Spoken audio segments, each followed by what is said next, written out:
Bismillahirrahmanirrahim. İnşallah Rabbim hayırlara vesile kılar. Gazze'deki kardeşlerimiz için daha önceden de bizim özellikle sağlık alanında çalışmalarımız vardı. Orada Han Yunus bölgesinde Hind El Duma diyaliz merkezini oradaki kardeşlerimizin hizmetini açmıştık ve hayırseverlerimizin destekleriyle.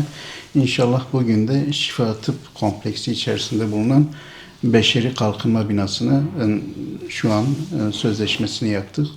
Hayırseverlerimizle beraber inşallah en kısa sürede de bu projeyi tamamlayacağız.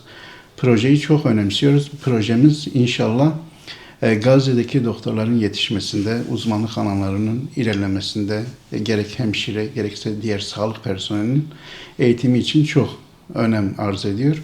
İnşallah bizler de en kısa sürede bu güzel projeyi oradaki kardeşlerimizin istifadesine sunacağız. Besmele ile başladık. İnşallah Rabbim hayırla tamamlamayı hepimize nasip eder. Rabbim şimdiden bu güzel projeyi tamamlamayı bizlere nasip etsin inşallah. İnşallah. بسم الله الرحمن الرحيم.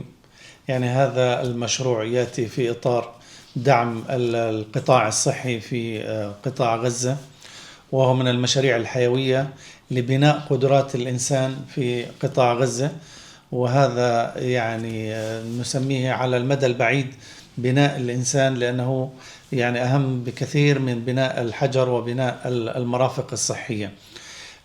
باسم جمعية الإغاثة الطبية الدولية ميديكس وباسم أهالي غزة نتقدم بالشكر الجزيل للإخوة في أموت كرفال على هذا الجهد، ونسأل الله عز وجل أن يكون فاتحة خير لمشاريع أخرى بإذن الله تعالى.